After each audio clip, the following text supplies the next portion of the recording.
Chicago's 606 Trail is a 2.7-mile path connecting Northside neighborhoods from Bucktown to Humboldt Park. The elevated trail opened in 2015, replacing an old railroad bed.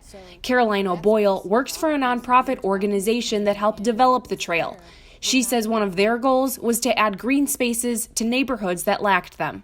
The idea was to provide a community connector and public open space for people who are living in neighborhoods that that are considered to be park poor, particularly Logan Square. And so this provides a place where people living in the community have access to a world-class jogging and bike path. And the trail is busy, with many people making it a part of their daily routine. And you see people out there all the time commuting to school, commuting to their job. We see senior citizens forming walking clubs. We see people who haven't been on a bike in 20 years purchasing their first bike because now they live close to the 606 and can participate in that kind of recreation. But some feel the 606 Trail hasn't benefited everyone equally. Its popularity has contributed to rapid increases in home values near the trail, forcing some longtime residents out, a process known as gentrification.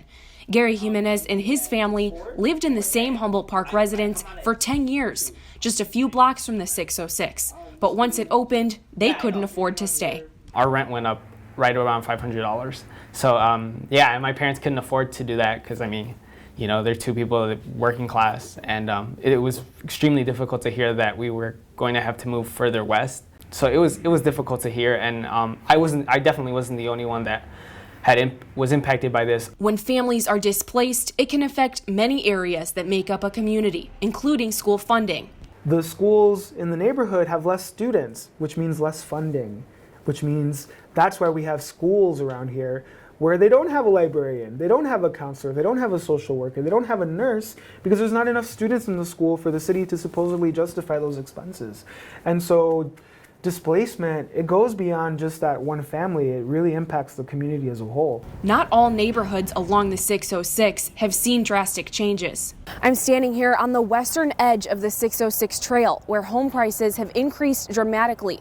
Experts say the eastern edge hasn't been as affected.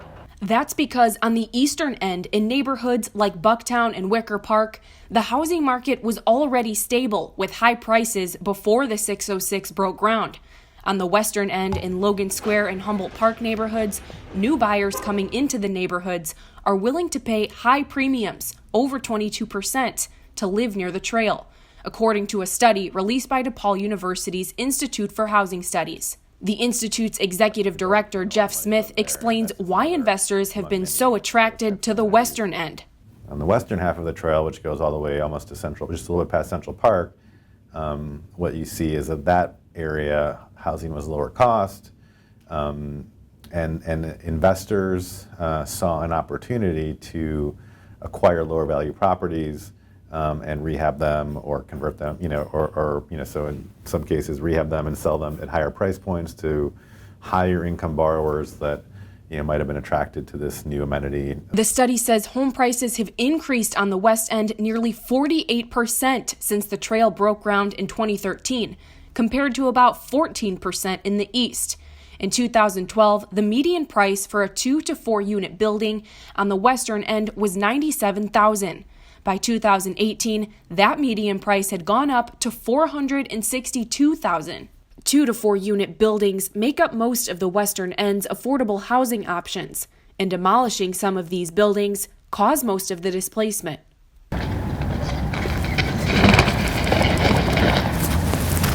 The concern that we've had is that because of various market factors, we're losing those units. We're losing them as affordable. So in a place like Logan Square, where you just see rents going up pretty rapidly and consistently, those units, because they don't have any requirement to be affordable, often become more expensive over time because landlords have the ability to raise rents to meet that market demand. But also, in some cases, we're seeing those buildings just get demolished entirely and replaced either by really expensive single-family homes or really expensive condominiums. Former Chicago Mayor Rahm Emanuel supported the trail and made it a goal to finish it during his first term.